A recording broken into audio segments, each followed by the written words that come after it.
The beautiful slave became the master's obsession until she castrated him and fled. That's the story folks still murmur when the night feels too quiet.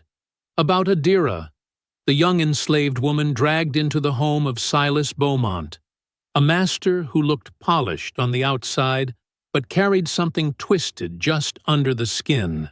From the moment he saw her, he claimed her like a prized object, keeping her close, watching her, convincing himself she should be grateful for his attention. But Adira learned fast. She smiled when she had to, listened when it kept her alive, and hid every spark of rage behind lowered eyes. And while Silas believed he'd won her devotion, she was quietly mapping every weakness he thought no one could see. Some say the storm that night shook the whole house, not from thunder, but from Silas's scream when the woman he obsessed over finally struck back. She vanished into the rain, leaving him broken, bleeding, and begging for a mercy he never gave anyone else. People still argue about her. Was she dangerous, or was she finally free? But everyone agrees on one thing. The man who owned everything never imagined the only thing he truly feared was the woman he tried to own. Before we go any further, comment where in the world you are watching from and make sure to subscribe, because tomorrow's story is one you don't want to miss. The wagon wheels creaked to a halt, iron rims grinding against dirt packed hard by decades of forced labor. Adira felt the sudden stillness more than heard it. For 3 days she had listened to nothing but the rhythmic clatter of wood and metal, the sound becoming a kind of numb companion. Now that it stopped, the silence felt worse. She lifted her head. Through the gaps in the wagon's wooden slats, she saw morning fog thick as cotton, rolling across manicured lawns that stretched toward a house painted brilliant white. Columns rose like bones from the earth. Windows gleamed dark and empty. The shackles bit into her wrists. She had stopped trying to shift them hours ago. A door slammed. Footsteps approached, crisp and deliberate. Adira kept her eyes down, studying the worn floorboards beneath her feet. She had learned this lesson young. Never look directly at white men. Never give them a reason to notice you. But sometimes they noticed anyway. "Open it!" a voice commanded. Smooth, educated. The kind of voice that belonged to someone who expected instant obedience. The wagon door swung wide. Sunlight cut through the fog, painfully bright. Adira squinted against it. "Out! All of you!" She stood with the others, her legs unsteady after so long sitting. 8 people had started this journey. Only 6 remained. She tried not to think about the 2 who hadn't survived. They climbed down one by one, chains clinking. Adira's feet touched grass still wet with dew.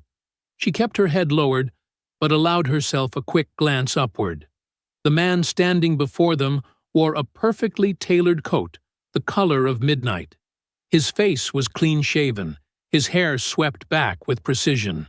He couldn't have been much older than 30, but his eyes held something ancient and cold. He walked slowly along the line of new arrivals, hands clasped behind his back, examining each person like livestock at auction. When he reached Adira, he stopped. She felt his gaze settle on her like weight. Her pulse quickened. She forced herself to remain absolutely still, to show nothing. "This one," he said. "What's her name?" The slave trader who had brought them shuffled forward, consulting a ledger with ink-stained fingers. "That one's Adira, sir. Strong worker. No trouble on the road. Clean bill of health. Adira." The man tested the name, rolling it across his tongue. "Look at me, Adira." She had no choice. She raised her eyes. He was studying her face, with an intensity that made her stomach turn. Not the casual assessment of property. This was something different. Something that felt personal and invasive all at once. "How old are you?" he asked. 18, sir." Her voice came out steady despite everything. A small smile touched his lips. "Well spoken." He turned to a thick-set white man standing nearby, A man whose sun-damaged face and rough clothing marked him as someone who worked outdoors. "Mr. Lyle, send the others to the field quarters. Have them report to you at first light tomorrow. And this one, Mr. Beaumont, this one comes into the house." Silas Beaumont, that must be his name, gestured toward the grand building behind him. House duties require a certain refinement. Mr. Lyle's expression darkened, but he nodded. "Yes, sir." Adira's shackles were removed. The metal fell away, but she felt no sense of relief. Around her, the other enslaved people were led away toward distant cabins, barely visible through the fog. One woman, older with graying hair, caught Adira's eye for just a moment. The look she gave held both pity and warning. Then they were gone. "Follow me," Silas said. She did. She had no choice in that either. The house interior shocked her with its opulence. Thick carpets muffled their footsteps. Crystal chandeliers caught morning light and scattered it across walls covered in rich paper. Paintings of stern-faced white people stared down from gilded frames. They climbed a staircase wide enough for 3 people to walk abreast. At the top, Silas called out, "Corinne!" A black woman appeared from a doorway, perhaps 30 years old, wearing a plain but clean dress. Her face gave away nothing as she approached. "This is Adira," Silas said. "Get her cleaned up and properly dressed. She'll be taking over house duties." Something flickered in Corinne's eyes. Recognition, maybe, or understanding. "Yes, sir." "Show her to the attic room, the one beside my study." "Sir, that room hasn't been—" "I said the attic room, Corinne." "Yes, sir." Silas turned his attention back to Adira. His gaze traveled across her face again, lingering. "You'll find this household runs on order and discipline. Follow instructions, stay out of trouble, and you'll do just fine." He paused. "I have a feeling you're going to be very special here, Adira." The words felt like a threat wrapped in velvet. He descended the stairs, leaving her alone with Corinne. The older woman waited until his footsteps faded completely before speaking. "Come with me," she said quietly. "Quick now!" She led Adira down a narrow hallway, then up a steeper set of stairs. Servants' stairs, hidden from the main house. The attic room sat at the very top, tucked beneath sloping eaves. It was small. A narrow bed, a washstand, a single window that looked out over the fields. The ceiling angled so sharply that Adira could only stand fully upright in the center. "Get yourself washed," Corinne said, setting down a basin and clean dress. "I'll bring food in an hour." Adira nodded. But as Corinne turned to leave, she reached out. "Wait, please. What did he mean? About being special?" Corinne's face hardened. For a long moment, she said nothing. Then, "Mr. Beaumont's wife died 2 years back. Since then, he's taken an interest in certain women who come through here. House duties." She loaded the words with bitter meaning. "That's what he calls it." Understanding settled over Adira like ice water. "Keep your head down," Corinne continued, voice dropping even lower. "Do what he asks. Don't resist. Girls who resist—" She didn't finish. She left quickly after that, her footsteps echoing down the narrow stairs. Adira stood alone in the cramped attic room. She walked to the window and looked out at the fog-shrouded fields, at the tiny figures already moving through them with tools in hand. Her hands trembled. She pressed them flat against the windowsill until they steadied. As twilight settled, she heard it. Footsteps below, just beneath her floorboards, pacing, back and forth, back and forth. Then Silas's voice, muffled but unmistakable, talking to someone, or perhaps to himself. "Knew the moment I saw her. Something different about this one. Special. So special. Won't be like the others." Adira sat on the edge of the narrow bed, listening. Her danger had only begun. Fingers gripped Adira's shoulder before dawn broke. She jolted awake, heart hammering. For a disoriented moment, she forgot where she was. Then memory crashed back. The attic room, the plantation, Silas Beaumont's voice through the floorboards. "Time to get up," Corinne whispered. "He expects you downstairs before the sun's fully risen." Adira pushed herself upright, blinking away sleep. Through the small window, she could see the sky beginning to lighten from black to deep purple. Her body ached from the thin mattress, from days of travel, from shackles that had only been removed yesterday. Corinne set down a pitcher of water. "Wash quick. Put this on." She laid out a plain gray dress, similar to her own. "Keep your hair tied back. Don't wear anything that draws attention." "Everything I do draws his attention," Adira said quietly. Corinne's expression tightened. "Then don't give him excuses to act on it. Not yet. Not until you understand how this house works." She left without another word. Adira washed with cold water, scrubbing away yesterday's dirt and sweat. The dress fit well enough, though it hung loose at the waist. She braided her hair tightly, pinning it close to her skull. In the cracked mirror above the washstand, she studied her reflection. Plain, unremarkable. She needed to be invisible, but she already knew that was impossible. Downstairs, the house felt different in early morning. Shadows still clung to corners. No sunlight yet penetrated the thick curtains. Corinne waited in the kitchen, a narrow room that smelled of wood smoke and yesterday's bread. "Your tasks," Corinne said, handing her a list written in careful script. "Master Beaumont's office needs dusting. Every surface, every shelf. The dining room silver needs polishing before afternoon. And the library books need sorting." He's very particular about the library. Adira scanned the list. Every single task kept her on the main floor, near his private spaces. "Where is his office? I'll show you. Follow close, and don't touch anything you're not told to touch." They moved through the house like ghosts. Corinne pointed out rooms as they passed. The parlor where Beaumont entertained guests, the drawing room where he conducted business, the locked door that led to his late wife's chambers, never opened, never discussed. The office sat at the end of a long hallway. Corinne pushed the door open carefully, as though afraid it might break. Inside, morning light filtered through heavy drapes, illuminating a massive desk covered in papers and ledgers. Shelves lined every wall, packed with leather-bound books. A globe stood in one corner. Maps covered sections of wallpaper. "Start with the desk," Corinne instructed. "Use the cloth I gave you. Don't move his papers. Dust around them. Don't open drawers. Don't read anything." She paused. "And if he comes in, stop whatever you're doing and stand still until he tells you otherwise." Fear flickered across Corinne's face. "Because that's what keeps you alive." Then she was gone, leaving Adira alone with the dust cloth and her racing thoughts. She worked methodically, starting with the bookshelves. The titles meant nothing to her. She had never learned to read beyond recognizing a few basic words, but she memorized their positions anyway, noting which ones seemed most handled, which gathered the most dust.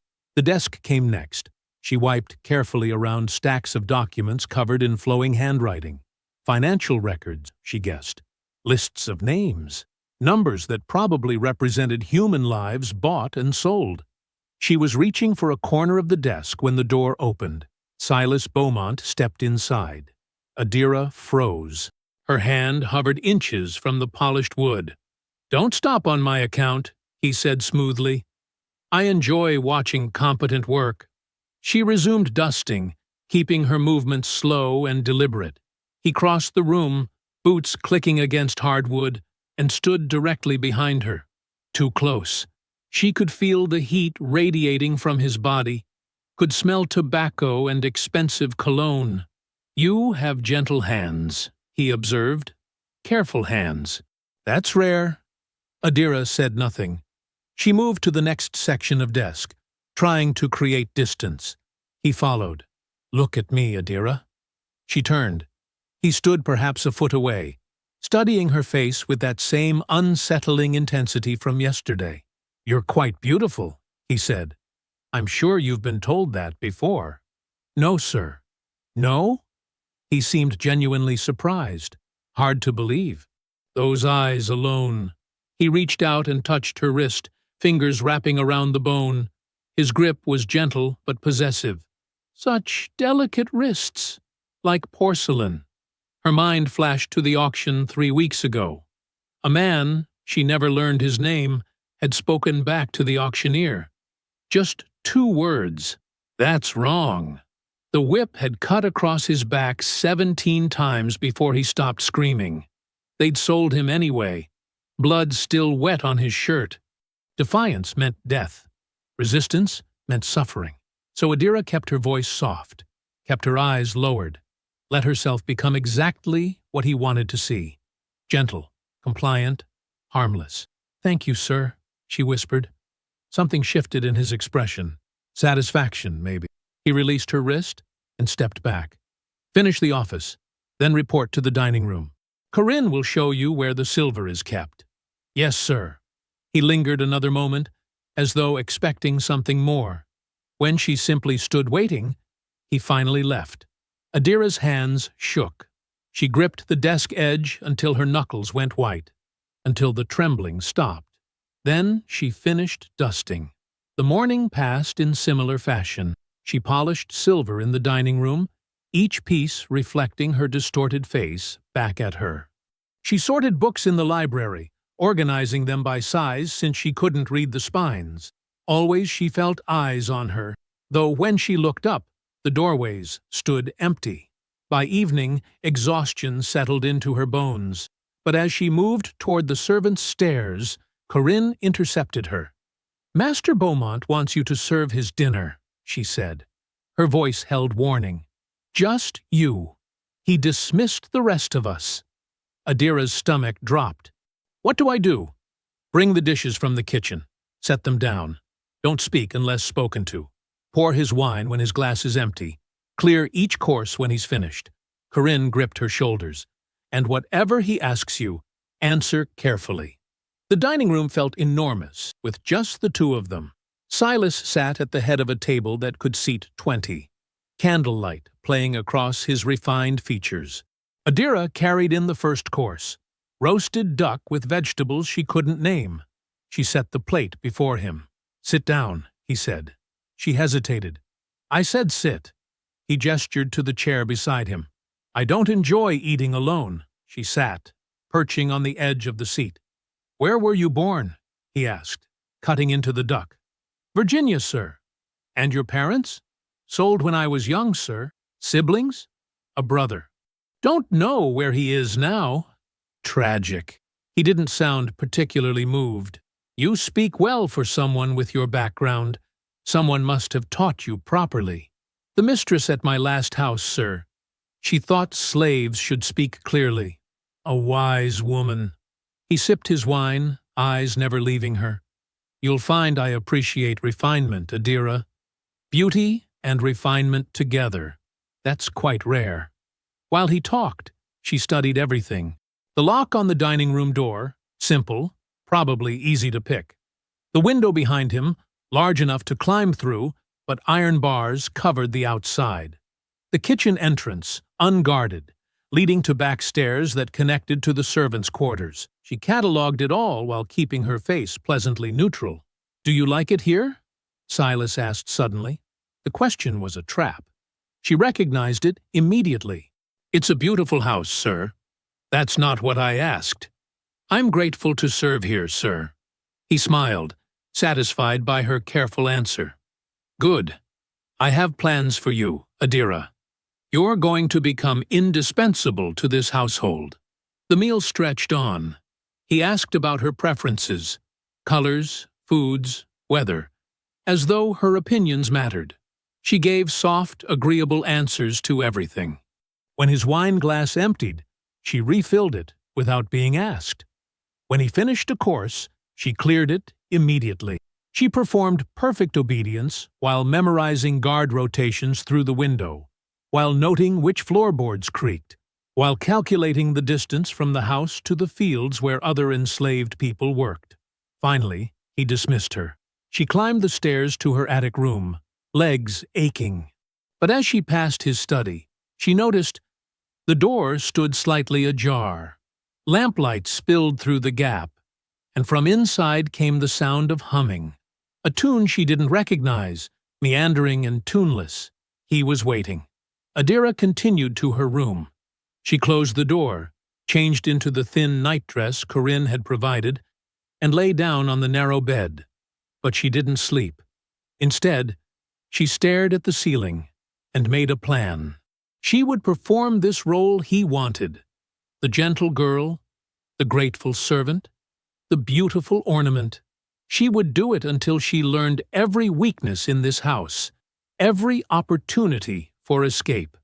The next 3 days were the same. Breakfast, constant surveillance, and avoiding Silas's advances, until the fourth morning brought a shift. Adira woke to Corinne shaking her shoulder harder than usual. "Master wants you downstairs. He's going to inspect the fields today. Says you're coming with him."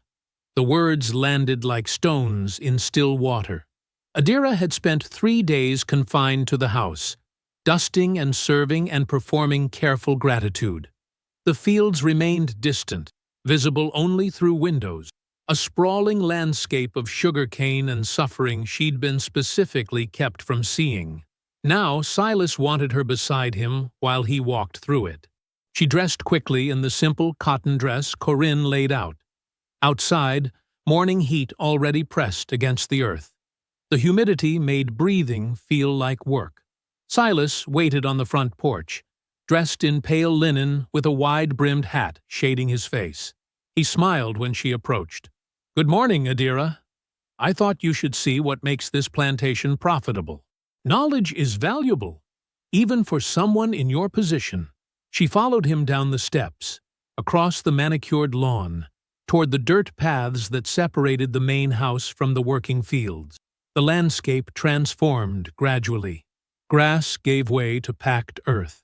Ornamental gardens became practical vegetable plots. The air grew thick with the smell of turned soil and something else.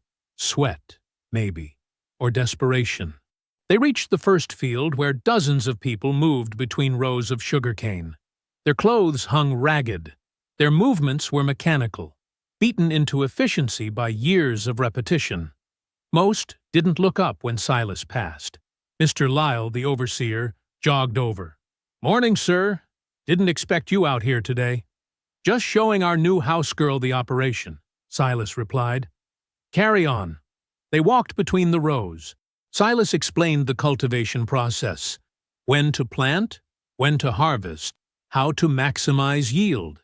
His voice carried the same refined cadence he used when discussing books or wine. He spoke about human labor the way someone might discuss farm equipment. Adira noticed details he didn't mention: the way people flinched when his shadow fell across them, the scars visible on bare arms and backs. A woman who looked barely 15, pregnant, and still working under the merciless sun. A young man appeared suddenly, stumbling as he carried a bundle of cut cane.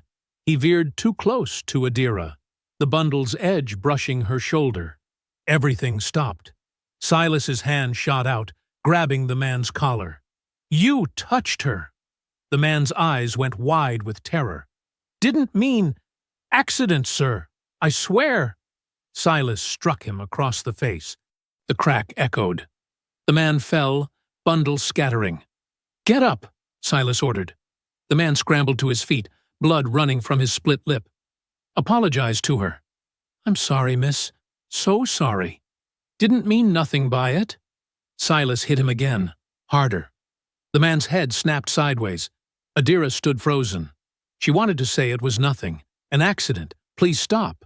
But she understood instinctively that intervening would only make it worse. For the man, for herself, for everyone watching. "That's enough." Silas released the man's collar. "Get back to work, and if you come within 10 feet of her again, I'll have you whipped until you can't stand." The man gathered his scattered bundle with shaking hands and disappeared into the rows. Silas turned to Adira, adjusting his hat as though nothing had happened. "Some people need reminding about boundaries. Don't let it upset you." She managed a small nod. They continued the inspection. But now Adira understood something crucial. Silas's obsession wasn't contained. It radiated outward, making her proximity dangerous to everyone around her. The man had done nothing wrong, brushed against her accidentally, and nearly lost teeth for it. How many others would suffer because Silas wanted to demonstrate ownership? That evening, she made a decision. When Silas summoned her to his study after dinner, she went without hesitation. He sat behind his desk, reviewing papers by lamplight. A half-empty bottle of whiskey stood at his elbow. "Sit," he said, gesturing to the chair across from him. She sat. Then, deliberately, she let her posture soften. Let her shoulders relax slightly. Let the careful mask of neutral compliance shift toward something that might resemble comfort. "The book on your desk," she said quietly. "The one with the green cover. What's it about?" His head lifted immediately. Surprise flickered across his face, followed by unmistakable pleasure. "You're interested in my reading? I noticed you spend a lot of time with it." He picked up the volume, turning it over in his hands. "It's philosophy. Discourse on governance and natural order. Not typical reading for—" He paused. "Well, most people wouldn't understand it. Could you explain it?"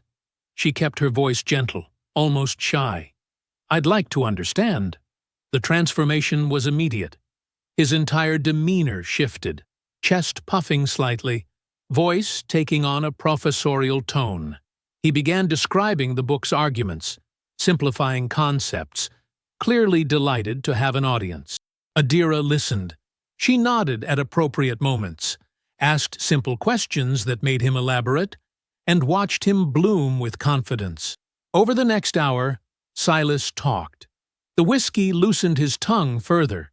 He told her about his father, a harsh man who'd built the plantation through ruthless expansion, about the pressure to maintain the family legacy, about northern abolitionists who didn't understand the natural order of things, who threatened everything families like his had built. "They call us monsters," he said, refilling his glass, "but they don't understand. This is civilization, structure. Without it, there's only chaos." His words revealed cracks in the refined exterior, fear of appearing weak, anxiety about finances, crop yields falling, debts mounting, hatred for anyone who questioned his authority. Adira memorized every confession, every exposed nerve. "You understand, don't you?" he asked suddenly, leaning forward. "You see why things must be this way?" "Yes, sir," she lied smoothly. He smiled, genuine warmth spreading across his features. "I knew you were different from the moment I saw you.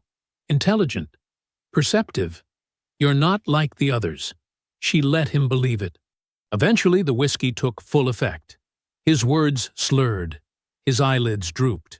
He slumped in his chair, glass tilting in loose fingers.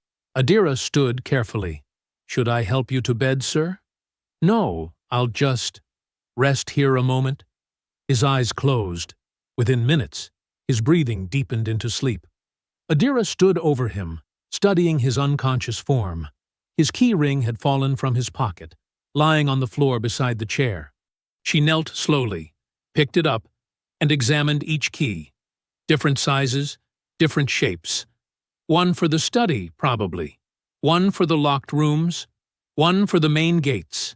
She memorized their profiles, the way teeth aligned, the weight of each piece. Then she placed the ring back exactly where it had fallen. She straightened, looking down at Silas's sleeping face. In unconsciousness, he looked almost ordinary, almost human. Not the monster from the fields, not the obsessive tyrant who'd struck a man for accidental contact, just a drunk man, vulnerable and unaware.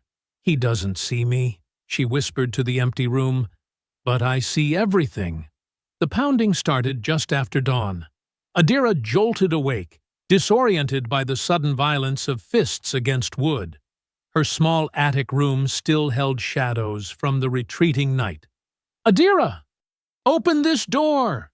Silas's voice came slurred and angry. She could hear him stumbling on the landing outside.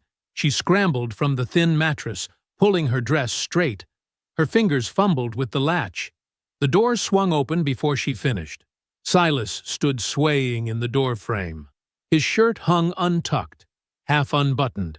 His hair stuck up at odd angles. The smell of whiskey rolled off him in waves. His eyes were bloodshot, unfocused, but fixed on her with unsettling intensity. "You left me," he said, words running together. "Woke up alone in my study. Chair. Neck hurts. You fell asleep, sir. I thought—" "Don't care what you thought." He grabbed her wrist, fingers digging hard enough to bruise. "You're coming with me. Now." He pulled her down the narrow stairs, through the hallway, past his study to a door she'd never entered before. His private bedroom. The space was larger than expected, dominated by a four-poster bed with heavy curtains. A wardrobe stood against one wall. A writing desk sat near the window. Everything smelled of tobacco and stale alcohol. Silas released her wrist, stumbling toward a cabinet near the bed. He pulled out another bottle of whiskey, this one nearly full. "Sit." He gestured vaguely toward a chair near the window. Adira sat, watching, as he poured whiskey into a glass with unsteady hands. Half the liquid mist, splashing across the cabinet's surface. "You're going to stay," he announced, dropping into a chair opposite her. "All day. Right here. I want company. Real company. Not servants who disappear the moment I close my eyes." "Yes, sir." "Stop calling me sir." His voice rose, petulant. "We talked last night. Really talked. You understand me. Say my name." The request felt like a trap. Everything with Silas felt like a trap. "Silas," she said quietly. His face brightened immediately, the anger dissolving into something worse. Genuine affection. "See? That's better. That's what I need. Someone who sees me as a person, not just—" He waved his hand dismissively. "Not just the master." The hours crawled past with agonizing slowness. Silas drank steadily, talking in increasingly incoherent circles. He rambled about his childhood, about his father's impossible expectations, about the plantation's financial troubles. He complained about his wife, who died 2 years prior from fever, leaving him alone in this goddamn house with no one who understands. Adira sat motionless, responding with careful neutrality when he demanded acknowledgement. She watched the whiskey bottle gradually empty, watched his movements grow more uncoordinated, watched coherent sentences dissolve into fragmented complaints and half-finished thoughts. Around midday, he tried to stand and nearly fell. She caught his elbow instinctively. "See?" he slurred, leaning heavily against her. "You care. I knew you cared."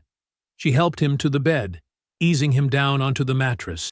He sprawled across it, one arm flung over his eyes. "Don't leave," he mumbled. "Stay right there. I'll know if you leave." "I won't leave." His breathing gradually deepened. The tension in his body released. Within minutes, he was snoring, loud, ragged sounds that filled the room. Adira stood beside the bed, staring down at his unconscious form. Her hands trembled, not with fear, with something else entirely. Clarity. She'd spent 3 days performing careful obedience. 3 days studying his weaknesses, memorizing his patterns, waiting for the right moment. 3 days watching him brutalize others while believing she belonged to him. The memory of the field worker's split lip flashed through her mind. The pregnant 15-year-old bent over sugarcane, Corinne's whispered warnings, the shackles on the wagon, the auction block, every moment of violence and humiliation that had led her to this room.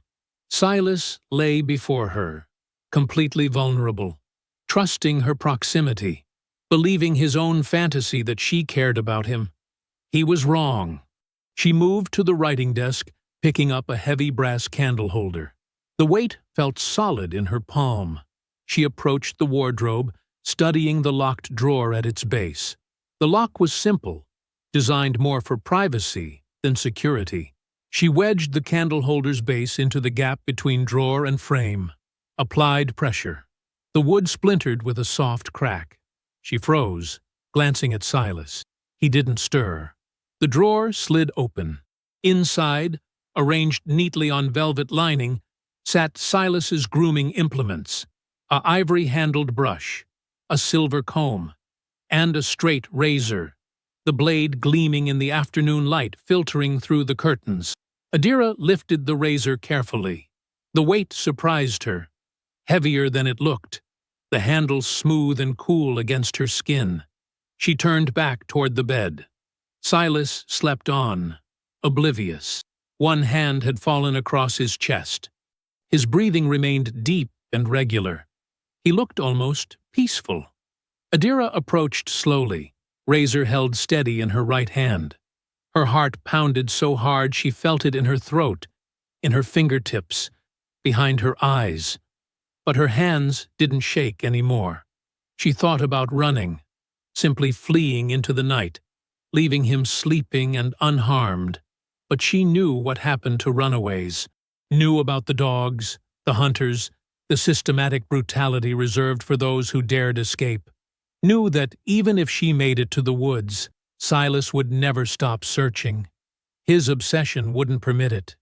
And even if she somehow reached freedom, he would still be here, still owning people, still striking them for accidental proximity, still building his empire on broken bodies and stolen lives. She took one deep breath. Then she pulled back the blanket and worked quickly. Silas's eyes snapped open mid-scream. The sound that tore from his throat was inhuman, pure animal agony mixed with disbelief. He thrashed, hands reaching down, then jerking away as fresh pain lanced through him. You! Words failed him.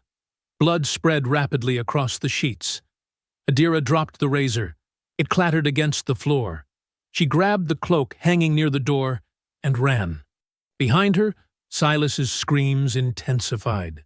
She heard him trying to stand, crashing back onto the bed. Heard him screaming for help, for the overseer, for anyone.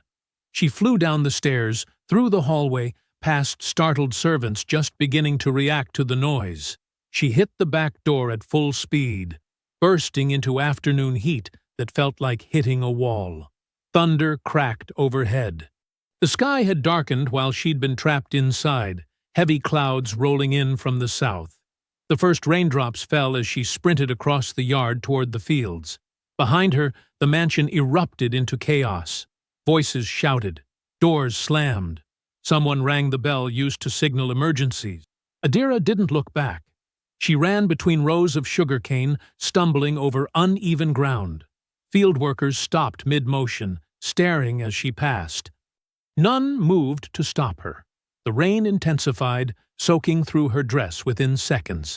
Thunder rolled again, closer now. Lightning illuminated the tree line ahead. Dark woods marking the plantation's edge. She reached the boundary where cultivated land surrendered to wilderness. Mud sucked at her feet. Branches whipped her face and arms as she plunged into the undergrowth. Only then did she risk a glance backward. The mansion stood distant, but visible through the rain. Lights flickered in windows as people rushed inside. She could barely hear shouting over the storm's roar. Tiny figures moved across the lawn, gesturing, organizing. Adira turned away and pushed deeper into the dark woods, letting the trees swallow her whole. The rain turned the forest floor into a slick, treacherous maze. Adira's feet slid out from under her twice before she'd gone 20 paces past the tree line. The second time, she landed hard on her hip, gasping as pain shot through her side. She forced herself up, hands clutching at slippery bark, and kept moving. Thunder crashed directly overhead. Lightning split the sky, illuminating twisted branches and hanging moss that looked like grasping fingers. In the brief flashes of light, everything seemed alive and hostile. The darkness between lightning strikes felt absolute. She had no destination, no plan beyond forward, away, deeper. Branches tore at her dress and skin. Thorns caught the fabric, ripping new holes with each step. The cloak she'd grabbed hung heavy with water, dragging at her shoulders until she finally let it drop and left it behind. The ground gradually changed beneath her feet. Solid earth gave way to soft mud that sucked at her shoes. Then the mud became water, first ankle-deep, then knee-deep, then waist-deep as the forest transitioned into something else entirely. The Atchafalaya swamp opened before her like a mouth. Trees rose from dark water, their roots forming twisted tangles above the surface. Cypress knees jutted up like broken teeth. Floating vegetation made it impossible to tell where solid ground might exist. The rain continued falling, creating countless ripples that made everything seem in constant motion. Adira waded forward because stopping meant going back, and going back meant death. The water was warm, almost body temperature, which somehow made it worse. She couldn't see what moved beneath the surface. Couldn't tell if the ripples came from rain or something else. Something brushed her leg. She jerked sideways, heart slamming against her ribs. Lost her footing. Went under. Water filled her nose and mouth. She thrashed, found bottom, pushed up, gasping. Her hands grabbed at a cypress root, and she clung there, coughing and spitting, trying to breathe through pure panic. The storm raged around her. She had no idea which direction led deeper into the swamp and which led back. The darkness was complete now. Night had fallen while she stumbled through the water. No moon, no stars, just rain and black water and things she couldn't see. A splash nearby made her freeze. Then another splash, closer. Her mind filled with images of alligators, cottonmouths, snapping turtles. Every childhood story about the swamp's dangers crashed through her thoughts at once. People who went into the swamp didn't come out. Everyone knew that. The swamp swallowed you whole.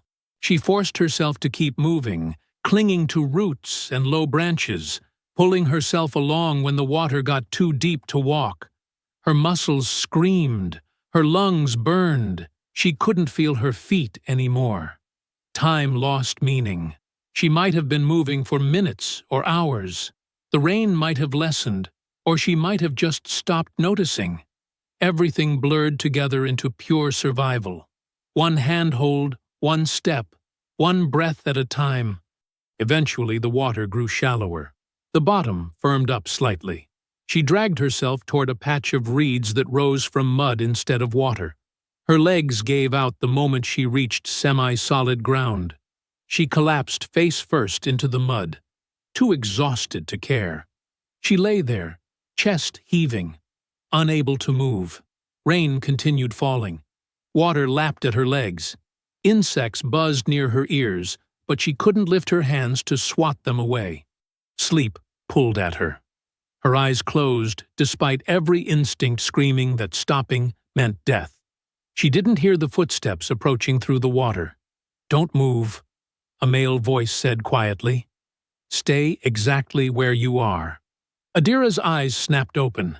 She tried to lift her head to see who spoke, but strong hands pressed her shoulders down. "I said don't move. There's a cottonmouth 3 feet from your left hand." She froze completely. "Good. Now listen carefully. I'm going to lift you up. When I do, don't make any sudden movements. Understand?" She managed a tiny nod. Hands gripped her under her arms and lifted her bodily from the mud. She heard a splash nearby, the snake moving away, and then she was being carried through the reeds, away from the water. "Can you walk?" the voice asked. I think so." He set her down carefully. Lightning flashed, and she got her first look at her rescuer. He was older, maybe 40, with gray threading through his hair. Tall and solid, wearing clothes that looked homemade from rough fabric. His eyes were cautious, but not unkind. "You running from Beaumont's place?" he asked. The question hit her like a fist. She nodded slowly. "Figured. You're the third this year. Come on." We need to get you dry before you catch fever." He led her through the darkness with confident steps, navigating terrain she couldn't even see. After what felt like an eternity, light appeared ahead, small fires burning under carefully constructed shelters. They emerged into a clearing built on a raised section of ground surrounded by water. Woven structures made from swamp materials dotted the space. People moved between them, maybe 20 in total, men and women and children. Everyone stopped to stare as she stumbled into the firelight. "Found another one," her rescuer announced. "She's hurt and exhausted. Someone get water." A woman rushed forward with a wooden cup. Adira drank greedily, the fresh water tasting like a miracle after hours of rain and swamp. "I'm Kojo," the man said. "Welcome to the settlement. You're safe here." Safe. The word sounded impossible. Someone brought clean cloth. Gentle hands cleaned the cuts on her arms and face. Another person offered thin soup that burned going down, but filled the hollow ache in her stomach. They gave her a dry dress that smelled of smoke and herbs. Through it all, Kojo watched quietly. When she'd eaten and the worst wounds were bandaged, he sat down across from her. "What did you do?" he asked. Not accusatory, just direct. Adira met his eyes, found no judgment there, only understanding born from experience. "I hurt him," she said quietly. "Badly." Kojo nodded slowly. "Good." The simple acceptance of it, the lack of shock or condemnation, nearly broke her. She felt tears building, but forced them down. "He'll come looking," she said. "They always do, but they don't find us easily, and they don't last long in the swamp when they try." Kojo leaned forward slightly. "How badly did you hurt him?" She described what she'd done, the words coming flat and factual. Kojo's expression never changed. "Then he'll definitely come looking," he said when she finished. "A man like that won't let this stand. His pride won't allow it." "I know. I can help you reach free territory. It'll take weeks, maybe months, depending on conditions. You'll need to learn to survive out here first. Learn the swamp. Learn to move without leaving tracks. Learn which plants you can eat, and which will kill you." He studied her carefully. "Think you can do that?" "Yes." "Good. We start tomorrow. For tonight, you need rest." He led her to a structure woven from reeds and cypress branches. Inside hung a hammock made from tightly woven vines. The craftsmanship was remarkable, sturdy and comfortable despite simple materials. "Sleep," Kojo said. "No one will bother you here. No one will stand over you while you rest. This isn't a plantation." He left, pulling a woven mat across the entrance for privacy. Adira climbed into the hammock, her body screaming gratitude as weight left her feet. Around her, the swamp sang, frogs and insects creating a constant chorus. Rain still fell, but the shelter kept her dry. Someone had left a small clay lamp burning nearby, its light gentle and warm. She closed her eyes. For the first time in her life, no one owned the space above her head. No one waited for her to wake so they could use her. No locked door trapped her inside. The swamp insects buzzed their endless song. Adira slept. Adira woke to gentle pressure on her shoulder. Her eyes snapped open, body tensing instinctively for defense before memory flooded back. Not the plantation, the swamp, the settlement. Kojo stood beside the hammock, his expression calm in the early morning light, filtering through the woven walls. "Time to start," he said simply. She climbed out, muscles stiff from yesterday's escape. Her body ached in places she hadn't known existed. Every movement reminded her of wading through chest-deep water, of branches tearing at her skin, of pure exhaustion that had nearly killed her. "Can you walk?" Kojo asked. "Yes." "Good.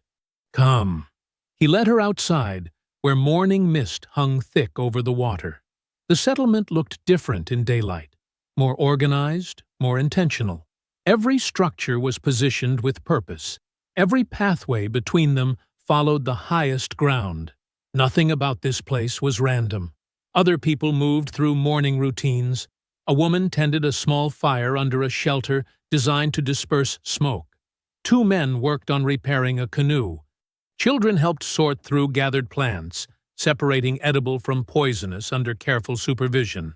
"If you want to make it north," Kojo said, "you need to learn how to survive. Housework won't help you out here. Can you swim?" "A little." "Not good enough." "Can you tell poisonous plants from safe ones?" "No." "Can you move through water without making noise? Set a snare? Read weather signs? Navigate by stars?" Each question landed like a weight. "No." "Then we start with basics." Kojo gestured toward the water surrounding the settlement. "First lesson? How to move." He stepped off the raised ground into knee-deep water, moved forward 3 steps without making a single ripple. The water around him stayed perfectly still. "Your turn." Adira stepped into the water, immediately created splashes that spread outward in obvious circles. "Again," she tried, splashed again. "You're fighting the water. Don't fight it. Become part of it. Move slow. Feel the bottom before putting weight down. Slide your feet instead of stepping." She tried again. Less splashing this time, but still obvious. "Better. Keep practicing." For the next hour, she walked back and forth through shallow water, learning to glide instead of step. Her legs burned. Her back ached from moving so carefully. But gradually the splashes grew smaller. Kojo watched without comment, occasionally demonstrating again when she slipped into old patterns. When the sun climbed higher, he called a break, led her to a different part of the settlement, where an older woman sat grinding something in a wooden bowl. "This is Elder Mara," Kojo said. "She knows plants better than anyone." Elder Mara looked up, her eyes sharp despite her age. Deep lines creased her face, each one telling stories of survival and loss and strength. "Another runner," she said, voice like gravel. "Sit down, child." Adira sat. Elder Mara reached into a basket and pulled out various plants, laying them on the ground between them. "This one," she pointed to a broad leaf, "you can eat raw. Tastes bitter but fills your stomach. This one, a different plant with narrow leaves, looks similar, but will make you sick for days. You need to learn the difference." For hours, Elder Mara taught her plants, which roots provided food, which leaves could be brewed into medicine, which flowers indicated clean water nearby, which bark could be chewed to stop pain. Adira's head spun with information, but she forced herself to remember every detail. Her life might depend on telling one leaf from another. When midday heat became oppressive, Kojo returned and led her deeper into the swamp. They reached an area where moss hung thick from cypress branches. "Navigation lesson," he said. "Moss grows thicker on the north side of trees. See?" He pointed to several examples. Adira studied them carefully, memorizing the pattern. Birds fly certain directions at dawn and dusk. Water flows particular ways depending on tides. The sun tells time and direction if you know how to read it. Kojo touched a cypress knee jutting from the water. "Everything out here gives information. You just need to learn the language." They practiced direction finding until Adira could identify north with reasonable accuracy. Then Kojo taught her about water currents, how to read subtle movements that indicated depth changes or hidden channels. The days began to blur together. Each morning brought new lessons. She learned to set snares using woven grass, learned which insects were safe to eat when nothing else was available, learned how to start fire even when everything was damp. The Maroon women adopted her into their routines. They showed her how to braid her hair in ways that kept it tight and manageable during travel, taught her how to coat her skin with river mud that masked human scent from tracking dogs, demonstrated how to walk backward in her own footprints to confuse pursuers. A woman named Dessa taught her canoe handling. Paddle on alternating sides. Keep strokes smooth. Don't slap the water. Slide in quiet. Adira practiced until her shoulders screamed, learning to propel a canoe through narrow channels without leaving obvious wake. Another woman, Ruth, knew disguise techniques. If you need to pass through a town, you need to look like you belong there. Walk with purpose. Keep your eyes down, but not scared. Act like you have somewhere to be. They practiced different walks, different postures, different ways of carrying herself that communicated different messages. At night, the settlement gathered around fires to share food and stories. Adira listened to tales of other escapes, other close calls, other people who had made it north or died trying. Every story added to her education. 14 days passed in a blur of lessons and rebuilding her strength. Her hands developed calluses from paddling and working with rope. Her legs grew stronger from constant movement through water. Her mind sharpened from memorizing plant identification and navigation signs. She could move through water now without creating obvious disturbance, could identify north even on cloudy days, could tell edible plants from poisonous ones with reasonable confidence. Kojo watched her progress with quiet approval. On the 14th evening, he pulled her aside after dinner. "Tomorrow, we start planning your route north," he said. "There are hidden river channels that connect through the swamp. Follow them right, and you can avoid roads and towns for weeks. I know the path. I'll guide you through the first section." "When do we leave?" "Soon, maybe 5 days. We need to wait for the right weather. Too much rain floods the channels. Too little makes them too shallow for canoes." That night, Adira sat by the fire as others drifted off to sleep. The flames danced, casting moving shadows across woven walls. Insects sang their endless chorus. Elder Mara approached and sat beside her without speaking. After a moment, she pulled something from a pouch at her waist, a small wooden charm carved in an intricate pattern. "For protection," the elder said, pressing it into Adira's palm. "My grandmother gave me this when I ran.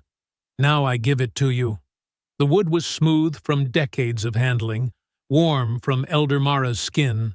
The carving showed symbols Adira didn't recognize, but somehow understood. Protection, strength, freedom. "Thank you," Adira whispered. Elder Mara squeezed her hand once, then stood and walked away. Adira held the charm, feeling its weight. She closed her eyes and let herself imagine it. A future beyond running, beyond fear, beyond anyone's ownership. A small house, maybe.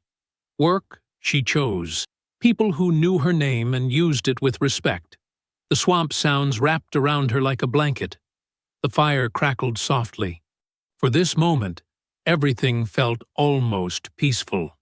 She smiled, just slightly, and opened her eyes to watch the flames dance against the darkness. Morning arrived with birdsong and mist. Dira woke to find Kojo already moving through the settlement, checking supplies. Other Maroons gathered around the canoe they would use, a sturdy vessel carved from cypress, reinforced with pitch and moss. "Today?" Adira asked. "Weather's right," Kojo said. "Water levels are good. We leave within the hour." The settlement buzzed with quiet energy. Elder Mara pressed dried food bundles into Adira's hands. Dessa added waterproof wrapping made from treated animal skin. Ruth checked the paddle strokes one final time, demonstrating the rhythm Adira should maintain. "Keep steady," Ruth said. "Don't rush. Steady gets you there." Adira loaded the supplies into the canoe, her hands working automatically while her mind raced ahead. North. Freedom. A future without chains or masters or fear. Kojo lifted the front of the canoe. "Help me with this." Together they carried it toward the water's edge. The settlement gathered to watch, silent support radiating from every face. Children stood with their parents. The elders nodded approval. Everyone understood what this moment meant. They reached the water. Kojo set down his end of the canoe and turned to address the group. "We'll follow the eastern channel," he said. "Should reach the first safe house in 4 days, if we move steady. After that," distant barking cut him off. Everyone froze. The sound came again. Dogs, multiple dogs, getting closer. "No," Elder Mara whispered. Kojo's face went hard. "Everyone hide. Now. Scatter into the deep swamp. Don't group together. Go." The settlement erupted into motion. People grabbed children and essential supplies, moving in different directions toward pre-planned hiding spots. Some waded into deeper water. Others climbed into thick vegetation. Years of preparation activated in seconds. "Come on!" Kojo grabbed Adira's arm, pulling her toward a dense patch of reeds. But the barking grew louder, closer, surrounding them, splashing sounds. Boots hitting water. Men's voices shouting coordinates. "There! I see smoke!" The first gunshot cracked across the swamp. People screamed. The careful evacuation dissolved into chaos. Armed white men crashed through the vegetation from multiple directions. They wore mud-stained clothes and carried rifles. Their faces showed the cruel excitement of men who enjoyed hunting other humans. Leading them was Mr. Lyle, the overseer from Beaumont Plantation. His cold eyes swept across the settlement, calculating, assessing. "Burn everything," he ordered. "Take anyone who fights alive. Mr. Beaumont wants examples made." His men spread out with torches. Kojo pushed Adira behind him. "Get to the canoe! Get out of here!" "I won't leave." "Go!" Before Adira could argue, two of Lyle's men rushed them. Kojo met the first one with a punch that sent the man sprawling backward into the water. He grappled with the second, trying to wrestle the rifle away. Adira ran for the canoe. She made it 3 steps before rough hands grabbed her from behind. She screamed and twisted, driving her elbow backward into soft stomach. The grip loosened. She broke free and kept running. Another man appeared from the side, blocking her path. She tried to dodge, but he was faster. His fist caught her shoulder and spun her around. She stumbled into the water, went under for a moment, came up gasping. The man reached for her again. She bit down hard on his hand. He howled and yanked back, blood streaming from between his fingers. "This one's got fight!" he yelled. More hands grabbed her. She kicked and clawed, screaming until someone shoved cloth into her mouth. She bit down on it, but couldn't dislodge it. Around her, the settlement burned. Flames consumed the carefully constructed shelters. Smoke poured into the sky. The Maroons scattered in every direction, but Lyle's men were everywhere, cutting off escape routes. Dessa fought 3 men near the cooking fire, a knife in her hand, before they overwhelmed her with sheer numbers. Elder Mara disappeared into thick reeds, moving with surprising speed for her age. Ruth led several children toward the deep water, creating distraction so they could slip away. Adira saw Kojo still fighting, his face bloodied but determined. He broke one man's nose with a headbutt, then turned toward where they held Adira. "Let her go," he roared. Mr. Lyle stepped forward calmly and swung his rifle butt into the side of Kojo's head. Kojo dropped. Adira screamed against the gag, thrashing in her captor's grip. They held her tighter, fingers digging into her arms hard enough to leave bruises. "Tie her up," Lyle ordered. "Mr. Beaumont's been waiting for this one." Rough rope wrapped around Adira's wrists, then her ankles. She kept fighting, but they bound her efficiently, experienced hands that had done this many times before. One of Lyle's men dragged Kojo's unconscious body toward the water's edge and dumped him face down in the shallows. "Leave him," Lyle said. "He'll drown, or the gators will get him. Either way, problem solved." They threw Adira over a horse like a sack of grain.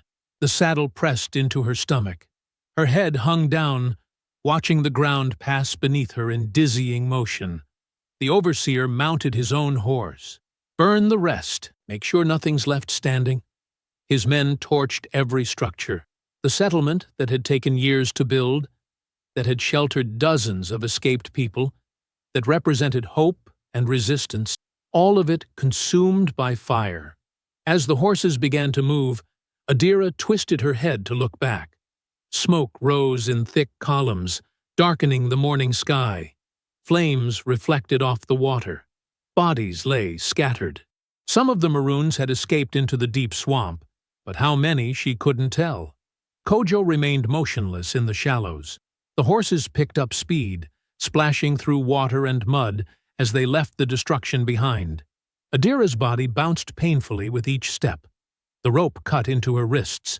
The gag made breathing difficult, but her mind stayed sharp, already working. She thought of everything Kojo taught her, everything the Maroons showed her, all those skills, all that knowledge. They couldn't take that away. It lived inside her now. The journey back felt both endless and too quick. Hours passed in painful blur. The sun climbed higher, then began its descent toward the horizon. Finally, the landscape changed. Cultivated fields replaced wild swamp. The smell of burning sugar cane drifted on the wind. Through tears and exhaustion, Adira saw them. The iron gates of Beaumont Plantation, black against the orange sunset. The horses slowed as they approached. Mr. Lyle called out, "Open the gates!" The iron creaked as the gates swung wide. As the horses carried her through, Adira whispered against the gag, words only she could hear, words that anchored her to something beyond this moment. "I will not die on that plantation." The gates closed behind them with a heavy clang that echoed across the fields like a death knell. They hauled Adira off the horse like cargo. Her legs buckled when they tried to make her stand.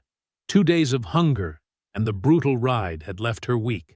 The overseer's men dragged her by the arms across the yard, her feet scraping uselessly against dirt and gravel. House servants watched from windows. Field workers paused mid-task, their faces carefully blank, but their eyes tracking every movement. Word had already spread. The girl who cut the master was back. The front door stood open. Lamplight spilled out into the gathering darkness. They dragged her up the steps, across the polished floor she had once cleaned, through hallways that smelled of tobacco and old wood. She left a trail of swamp mud and blood behind her. Mr. Lyle led them to the second floor. He stopped outside Silas's bedroom and knocked twice. "Bring her in," came a voice from inside. Silas's voice, but changed, thinner, strained. The door opened. The room smelled of infection and whiskey. Heavy curtains blocked what remained of sunset. Candles burned on every surface, casting shadows that writhed across walls. Silas lay propped up in bed, surrounded by stained bandages and empty bottles. His face had gone pale and waxy. Dark circles ringed his eyes.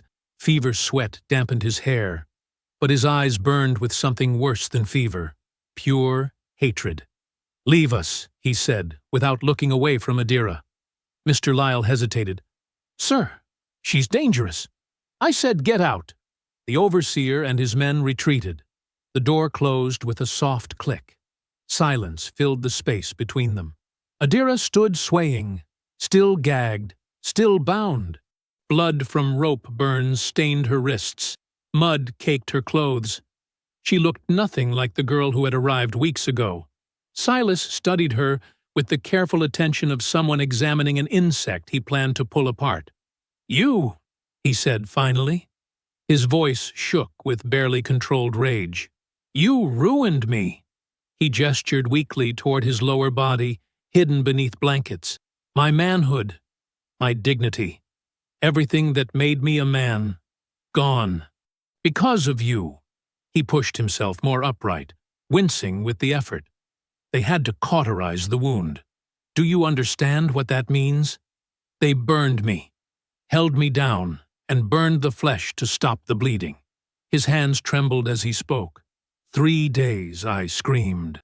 3 days I begged God to let me die. Adira kept her eyes on the floor. Her breathing stayed shallow and quick behind the gag. "But I didn't die," Silas continued. "I survived. And do you know what kept me alive? Do you know what thought pulled me through that agony?" He leaned forward. "The thought of watching you suffer. The thought of making you pay for every second of pain you caused me. He grabbed a glass from the bedside table and hurled it. It shattered against the wall inches from Adira's head. She flinched, but didn't move otherwise. I trusted you. Silas's voice rose to a scream. I gave you everything. Comfort, safety, a roof over your head. I could have put you in the fields with the others, but I brought you into my home. His face twisted with something beyond anger, a kind of wounded pride that had curdled into obsession. And you repaid my kindness with mutilation. He fell back against the pillows, breathing hard. When he spoke again, his voice had gone quiet. Dangerous. They say you escaped to the swamps. That runaways helped you. He smiled without warmth. I sent men to burn them out. Anyone who gave you shelter, anyone who showed you kindness, I made sure they paid the price. Adira's eyes filled with tears. She thought of Kojo in the water, of the settlement burning, of people who had asked for nothing but helped her anyway. Yes, Silas said, watching her reaction. Let that sink in. Everyone who touched you, everyone who thought they could protect you from me, destroyed. He reached for another glass of whiskey, his hand shaking. In 2 days, I'm going to execute you. Publicly. I've already sent word to neighboring plantations. Everyone will come to watch. I'll have you tied to a post in the center of the yard. He took a long drink. And I won't make it quick. I'll have them start with your feet. Small cuts, over and over. Let you bleed slowly. Let you feel every second the way I felt every second of what you did to me. Adira swayed. Her knees threatened to give out. But first, Silas said, I want to hear you beg. I want to hear you say you're sorry, that you were wrong, that I owned you and you had no right to touch me. He gestured impatiently. Someone remove that gag. No one was in the room to help. Silas cursed and struggled to sit up further. Adira took a small step forward, then another. She moved slowly, carefully, until she stood beside the bed. Silas reached out and yanked the cloth from her mouth. She coughed, gasping for clean air. Well, Silas demanded. Speak. Adira lowered her eyes. Her voice came out small and broken. I'm sorry, master. Silas's expression shifted, satisfaction mixing with his rage. Again, I'm sorry for what I did. I was wrong. She let her voice crack. Please forgive me. He studied her face, searching for deception. But Adira had learned how to perform this role. She kept her shoulders hunched, her head bowed, her entire posture radiating defeat. You've finally learned your place, Silas said. He settled back into the pillows. Too late to save you, but at least you understand now.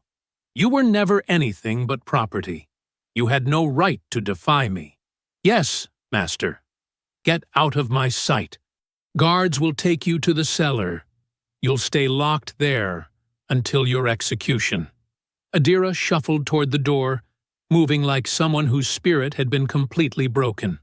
Just before leaving, she glanced back once. Silas had already turned away, reaching for another bottle. He didn't see the calculation in her eyes, didn't notice how she studied the room layout, the window locks, the distance to the door. He saw only what he wanted to see, a slave who had finally been crushed beneath his will.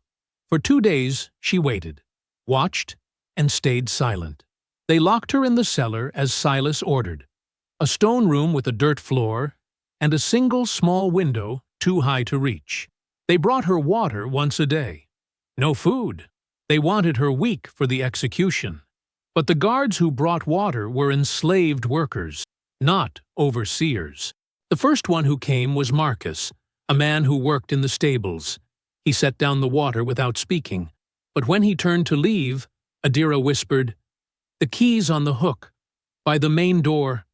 They opened the quarters. Marcus froze. His eyes met hers for one heartbeat. Then he left without acknowledging her words. But that night, through the small window, Adira heard whispers spreading through the slave quarters, urgent, angry, hopeful. The next day, a woman named Esther brought water. Adira told her where lamp oil was stored in the main house, where the overseer kept his weapons, which guards drank themselves unconscious every night. Esther said nothing, but her hands trembled as she set down the cup. That night, more whispers, more movement in the darkness beyond the cellar walls. On the second evening, Marcus returned with water. This time he lingered. "Tomorrow," Adira said quietly, "at sunset, when they bring me out. They'll kill us all if this fails. They'll kill us anyway. Eventually, one by one." Marcus looked at her, really looked at her, at the scars on her wrists from the ropes, at the bruises on her face, at the determination burning behind her exhaustion. "How do we know when?" he asked. "You'll know." He nodded once and left. Through the small window, Adira watched the sun set. Tomorrow Silas planned to execute her in front of everyone. Tomorrow he thought he would finally break her completely. Tomorrow he would learn how wrong he was. In the slave quarters, people waited in tense silence.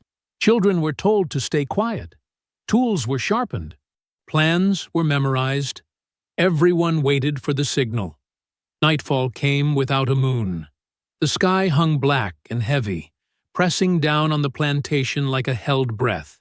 No stars broke through the thick clouds. The air smelled of rain that refused to fall. In the main house, Silas slept under heavy medication. The doctor had given him laudanum to manage the pain, enough to knock him into unconsciousness. His breathing rattled through the quiet halls. Near the barn, guards leaned against fence posts, passing a bottle between them. They'd grown careless over the past 2 days. The rebellion they feared hadn't come. The enslaved workers seemed beaten down, exactly as expected. One guard yawned, another dozed, sitting upright. None of them noticed the cellar door ease open.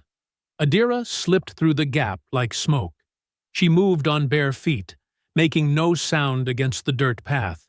Her hands were still raw from the ropes, but she'd worked them free hours ago using a nail she'd pried from the cellar wall. She wore the same mud-stained dress from her capture. It blended perfectly with the darkness.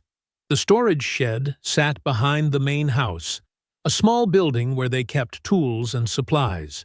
Adira had watched them store lamp oil there during her weeks in the house. Huge glass bottles, enough to keep every room lit through winter. She reached the shed and tested the door. Unlocked. Inside, she found the bottles exactly where she remembered. She lifted one carefully, heavy, sloshing with clear liquid.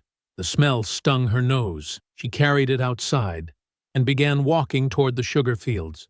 The fields stretched endlessly in the darkness. Tall stalks swayed in the wind. Months of labor had gone into growing this crop. Silas's entire wealth depended on it. Adira uncorked the bottle and began pouring.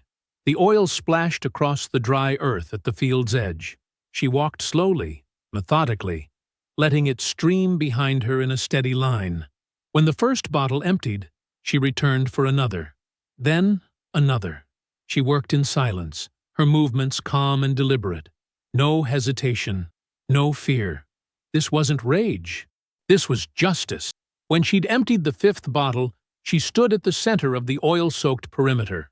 She reached into her pocket and pulled out a single match, stolen from Silas's study 2 weeks ago, kept hidden in the hem of her dress. She struck it against the shed wall. The flame caught instantly, bright and hungry. Adira dropped it onto the oil-soaked ground. The fire exploded to life. It raced along the oil lines like a living thing, spreading faster than she'd imagined. Flames leaped from stalk to stalk, turning the sugar field into an ocean of light. Heat blasted her face. Smoke began to rise in thick, black columns. Within seconds, the old mill caught fire. The dry wood ignited like kindling. Then the tool sheds. Then the fences.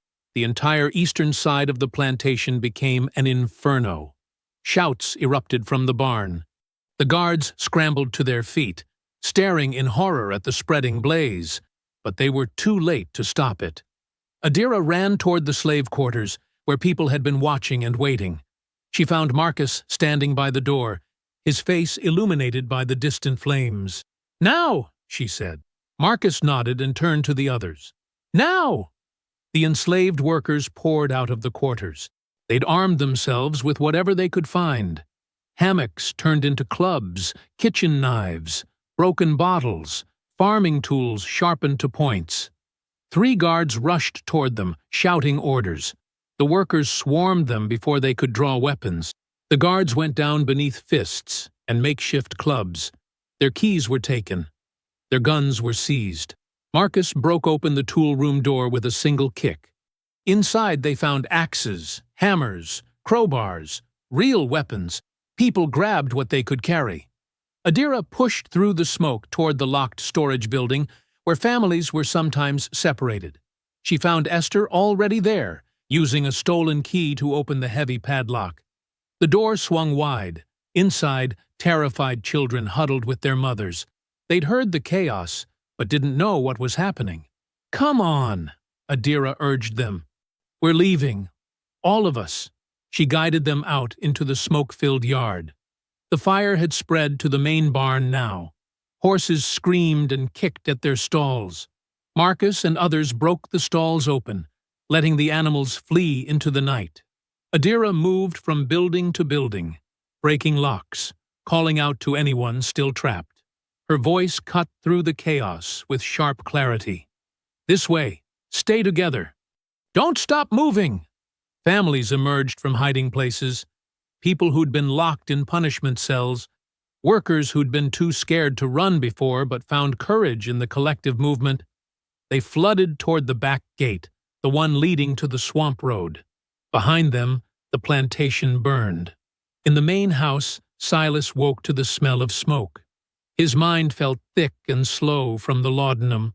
He blinked at the ceiling, trying to understand why orange light flickered across the walls. Then he heard screaming. He forced himself upright, gasping at the pain that shot through his mutilated body. He limped to the window and looked out. His plantation was on fire. Everything, the fields, the barns, the mills, all burning. "No," he whispered. Then louder. "No!" He stumbled toward the door, dragging himself forward. Each step sent agony through his legs. He gripped the banister and began descending the staircase. Halfway down, he heard a terrible cracking sound above him. He looked up just as part of the ceiling gave way. Burning beams crashed down. One struck him across the shoulders, knocking him forward. He tumbled down the remaining stairs and landed hard on the floor below.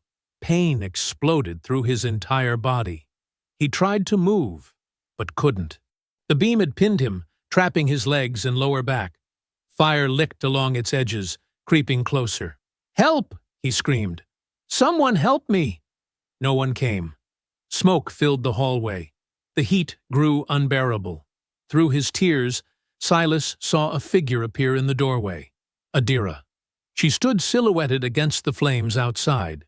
Her dress was torn. Ash streaked her face, but she looked steady, calm. She walked toward him slowly. "Please," Silas gasped. "Please, help me. I'll free you. I'll give you money, anything. Just get this beam off me." Adira stopped a few feet away. She looked down at him with no expression at all. "You can't leave me here," Silas begged. "I'll die. Please. I'm sorry. I'm sorry for everything." She crouched beside him, meeting his eyes. "You were never sorry before," she said quietly. "Only now, when you're the one suffering. I'll change. I swear to God I'll change." "No," Adira said. "You won't." She stood. "Wait." Silas reached for her ankle but couldn't grasp it. "Don't leave me, please." Adira looked at him one final time. "You wanted me to learn my place," she said. "Now you can learn yours." She turned and walked toward the door. "Adira! Adira! Please! Please!" His screams followed her into the smoke-filled yard. She didn't look back. Behind her, Flames consumed the main house. Fire climbed the walls and devoured the roof. The building where Silas had built his empire of suffering collapsed inward with a thunderous crash. Adira walked through the burning fields, past fleeing workers, past overturned wagons and abandoned weapons. She reached the tree line where others waited. Marcus stood there with a group of freed families. They watched the plantation burn in silence. Adira joined them. Together, they disappeared into the darkness, leaving nothing behind but smoke and ash.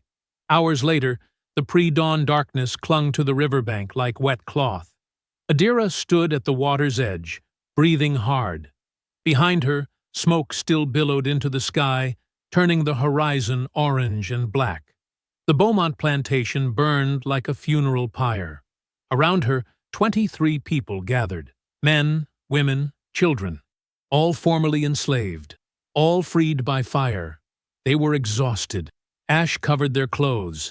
Some had burns on their hands. Others limped from running through rough terrain. But they were alive, and they were moving. "There," Marcus said, pointing downstream. "I see a boat." Adira followed his gaze. A flatboat sat half-hidden in the reeds, its wooden hull weathered but intact. Someone had abandoned it, probably years ago. "Will it float?" Esther asked. Marcus waded into the water and tested the boat's edges. He pushed against it. Water sloshed inside, but the wood held firm. "It'll float," he confirmed.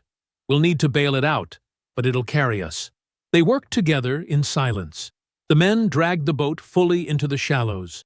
The women found containers, broken gourds, a dented bucket, to scoop out the standing water. Children held supplies while adults loaded them aboard. Adira helped a young mother named Ruth lift her baby into the boat. The child had been crying earlier, but now slept peacefully, wrapped in torn cloth. "Will we be safe?" Ruth whispered. Adira met her eyes. "Safer than we were." That answer seemed to settle something in Ruth's expression. She nodded and climbed aboard. When everyone had gathered, Marcus and another man named Isaiah used long poles to push the boat away from the bank. The current caught them slowly, pulling them into deeper water. The flatboat drifted north, guided by the river's natural flow. Adira sat near the front, watching the water move past. Dawn began breaking over the horizon, turning the sky from black to deep purple to pale blue.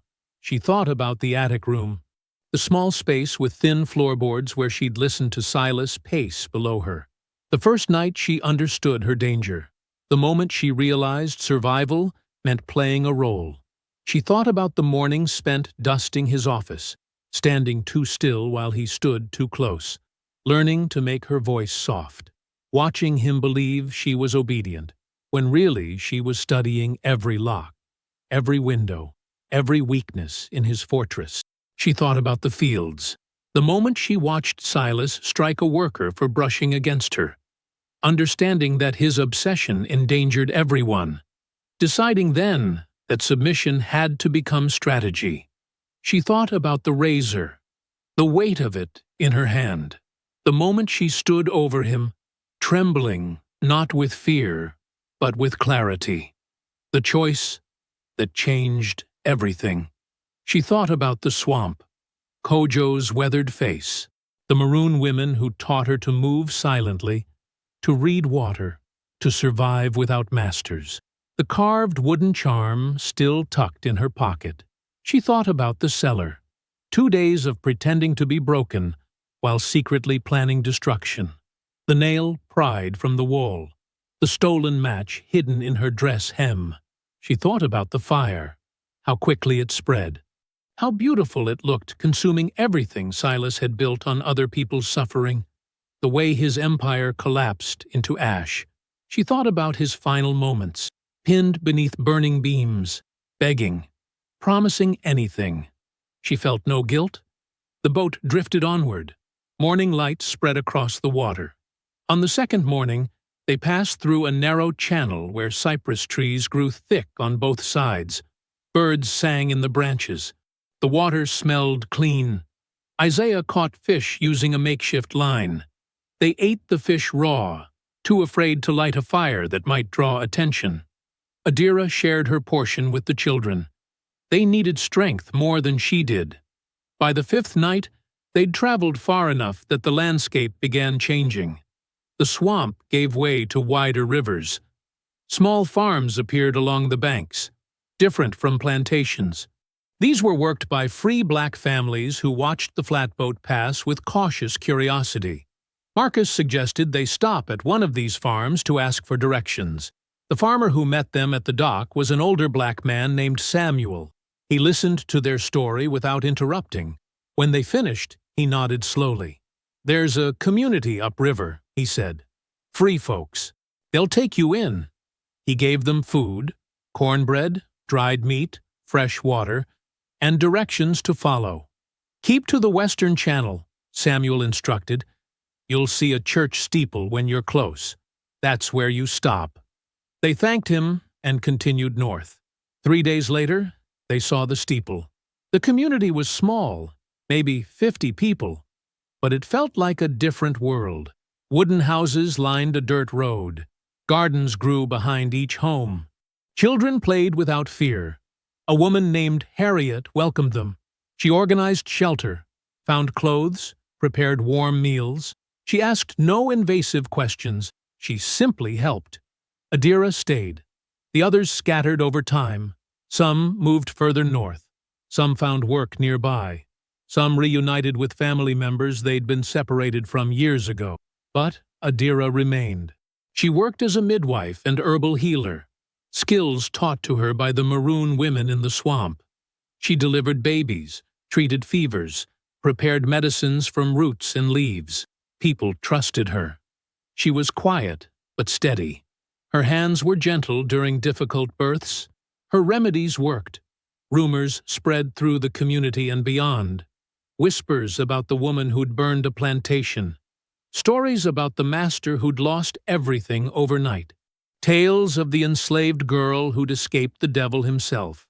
Sometimes visitors asked if the stories were true. Adira never confirmed anything, never denied anything. She simply smiled and changed the subject. Years passed. Adira's life became something she'd never imagined possible.